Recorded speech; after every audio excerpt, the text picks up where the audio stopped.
Welcome, Mr. Sowunmi. Totally my pleasure. How are you? Rootstv. Fantastic. Good, great. So let's start with basically what just happened recently in the Supreme Court. The Supreme Court is the final arbiter on these issues. Interesting. But there's a lingering suspicion in the hearts of the generality of the people, which is that do they really feel that justice is being served? We're of the view that we'll continue to hope and pray that the judiciary will, case after case, determine it on the merit of it. People are also concerned that are the wishes of the Nigerian people in an election going to be sidestepped to the technicalities of one or two judges or maybe one or two lawyers who will be pleading technicality instead of the actual truth, the whole truth, and nothing but the truth. But isn't that the legal system? Isn't that basically the law? The superior argument wins, however you're able to present it. Yeah, I know, but with them, you see, I know. That's why we said we really respect the decision. We don't have a choice on that. But I'm also saying to you that ultimately we have to keep asking ourselves, the balance between the right and the opportunity given to people to vote, where does that value lies? Is the value with the people and their franchise, or can it be assumed that that value has moved from the right of the people to choose who they want to legal gymnastic, technical issues, and all of that? So we'll just say, Adeleke, better luck next time. Worship people, keep your head high. If you've won the goodwill of the people, and if the people are with us in PDP, even if the judiciary says otherwise, we've congratulated the man that has been adjudged the winner. We'll move on. There'll be another day, and if the people feel that they have been shortchanged, there'll be plenty of time for them to pay for it at subsequent elections. Interesting and diplomatic response, especially if the fact that, of course, your party lost in this particular one. All right, now, even though both of them are not connected, but there is some sense of a connected momentum. In this situation, the PDP lost at the Supreme Court, and then, of course, Atiku Abubakar is in court challenging the election results of the presidential polls that happened February 23. So even though they're not connected, how does this affect you, the party, and the entire team as you work to, reclaim your story? A couple of days ago, we just won one of our senatorial seats back. One of the elections in Niger State. And the tribunal just said they should go and give, I think House of Representatives, I'm not exactly sure, that they should go and swear in the PDP candidate. What am I trying to say to you? Every election petition is going to be adjudicated on its merits. And therefore, we'll just say that one tribunal didn't go PDP's way has nothing to do with our confidence in the judiciary.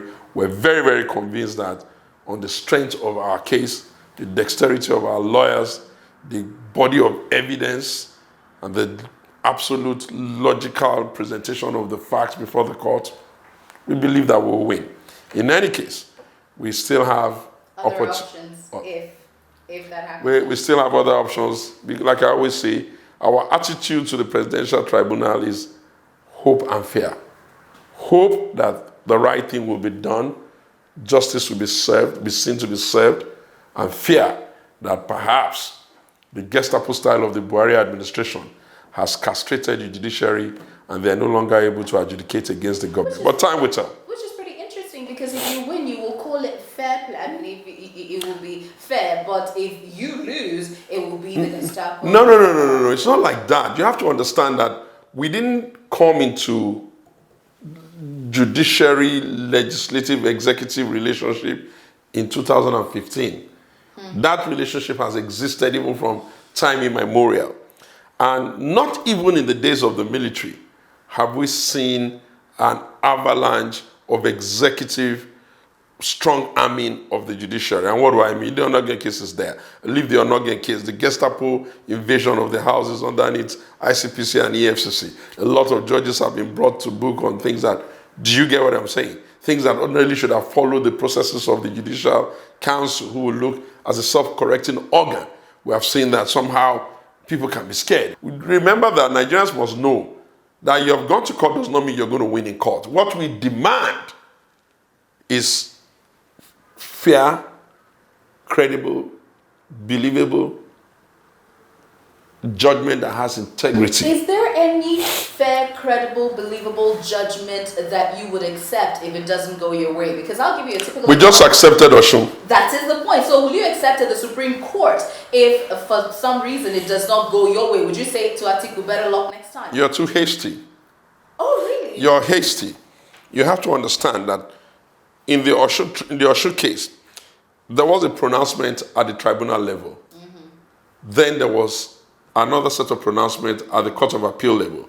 And now there's a final pronouncement at the Supreme Court level. That's when you can either accept or complain. So in the it's different. It's different. Right now where we are, we will be looking to see that in the course of trial, we don't see anything that suggests that, the bench has converted itself into the fourth correspondent or respondent, and that things have been allowed to go seamlessly, and every side has produced its own evidence, has laid out its fact, and then they will make their judgment. When they make the judgment, we are going to read it and consider it that, what has happened here? If the reasons granted, if the way the judgment is, there are many things to consider. If we get to the Supreme Court and we get a judgment that favors us, of course we'll be happy. But if we get to the Supreme Court and we get a judgment that does not favor, which I doubt very seriously, we'll probably just look at it and say, well, let us hope that all of our effort has helped to deepen the democratic space and has insisted in getting sure that 2019 will be the last time that people go to tribunals for election petitions with the kind of, angst that we're going in with this. And I'll use Brazil as an example for you. In Brazil, for example, the ruling party that won the election won by 54 million votes. The next opposition party, which is the Brazil Workers' Party, got 50 million votes. That's 50 million, 54 million. And I asked the leadership of the Workers' Party, "What, you guys, 50 million votes, did you?" Said no. He said, "We quarrel about everything, but the integrity of our election process is so strong, nobody ever has a doubt that he has been cheated." That's where we want to bring the Nigerian process. And Atiku is doing everything humanly possible to push us in that direction. So at the end of the day, it's not entirely about winning, even if it's not a do or die affair whether you have to win or not. The most important thing is that you are able to affect the democratic process where it's trustworthy so that Nigerians can when elections go to the polls and ensure their votes count. We know we won this election. We'll try to prove that in court. The body of evidence available to us suggests that we won. We will also lay that, our counsels will lay thereby in court. But because Atiku is a Democrat of long-standing reputation, he understands that it's not enough for us to know. We must subject whatever it is that we're saying to the courts.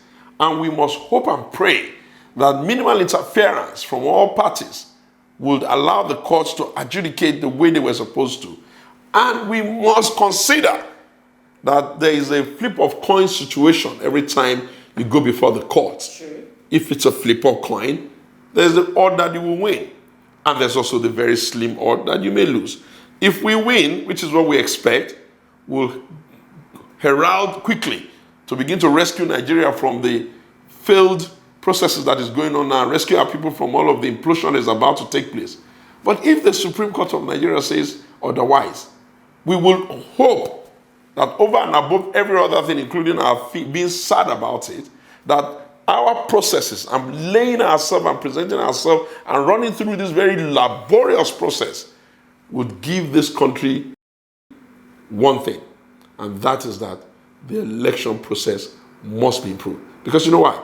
After 2019, there'll be 2019s and be 2019s and be many, many more 2019s. Perhaps if others had been brave enough to run through the process the way Atiku is running it, maybe the system would have self-correct. Let's see how the court adjudicate these matters. Thank you very much, Segun Sowunmi, for talking to Rootstv Nigeria. Thank you very much for talking to me. And you have heard all that we have talked about here. Please go to the comment section of this video and give us your own thoughts. You have been watching Root Cause. My name is Gloria Oji, and Stay right here on Rootstv.